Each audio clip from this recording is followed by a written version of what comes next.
കഴിഞ്ഞ കുറച്ച് കാലത്തിനിടയ്ക്ക് മലയാളത്തിൽ ഏറെ പുതുമയുള്ള നിരവധി സിനിമകൾ സമ്മാനിച്ച സംവിധായകനാണ് കൃഷാന്ത്. മലയാളികൾക്ക് അത്ര പരിചയമല്ലാത്ത ആഖ്യാന രീതി ഉപയോഗിച്ചുകൊണ്ട് തന്റെ സിനിമകളിലൂടെ കഥ പറഞ്ഞിട്ടുള്ള സംവിധായകനാണ് കൃഷാന്ത് മോഹൻലാലിനെ വെച്ച് സിനിമ ചെയ്യുന്നു എന്നുള്ളത് കുറച്ച് മുൻപ് വരെ വളരെയധികം സ്ട്രോങ് ആയ ഒരു റൂമറായി നിന്നിരുന്നു. മണിയമ്പിള്ള രാജു ആണ് ഈ ചിത്രം നിർമ്മിക്കുക എന്നുമായിരുന്നു കേട്ടിരുന്നത്. മണിയമ്പിള്ള രാജു പല ഇന്റർവ്യൂകളിലും ഈ ചിത്രത്തെക്കുറിച്ച് പറയുകയും ചെയ്തിരുന്നു.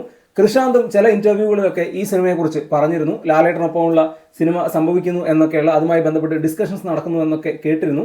എന്നാൽ പിന്നീട് ഈ ചിത്രം ഉപേക്ഷിക്കപ്പെട്ടു എന്നായിരുന്നു കേട്ടത്.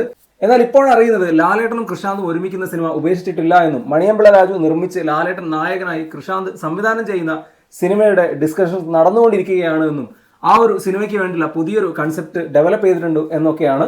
ലാലേട്ടനും പുതിയ സംവിധായകനുമായി ഒരുമിക്കുമ്പോൾ വലിയ പ്രതീക്ഷയാണ്. കൃഷാന്ത് മലയാളത്തിൽ ഗംഭീരമായ സിനിമകൾ തന്നിട്ടുള്ള സംവിധായകനാണ്. അതിനാൽ തന്നെ ലാലേട്ടനുമൊത്ത് ഒരുമിക്കുമ്പോൾ വലിയ പ്രതീക്ഷയാണ്. മണിയമ്പിള്ള രാജു നിർമ്മിച്ച് ലാലേട്ടൻ നായകനായി അഭിനയിച്ച സിനിമകൾ പലതും വലിയ വിജയങ്ങളായതാണ്. ചോട്ടാ മുംബൈയും വെള്ളാനകളുടെ നാടുമൊക്കെ അതിന് ഉദാഹരണങ്ങളാണ്. അവർ അവസാനമായി ഒരുമിച്ച ചിത്രമായിരുന്നു ഒരു നാൾ വരും. പക്ഷേ സിനിമ തിയേറ്ററിൽ പരാജയപ്പെട്ടിരുന്നു. എന്തായാലും മണിയമ്പിള്ള രാജു ലാലേട്ടനെ നായകനാക്കി കൃഷാന്തിന്റെ സംവിധാനത്തിൽ സിനിമ ചെയ്യുമ്പോൾ അത് വലിയ പ്രതീക്ഷയാണ്. എന്തായാലും ലാലേട്ടനെ ഈ ഒരു സിനിമ 2026 തന്നെ സംഭവിക്കട്ടെ.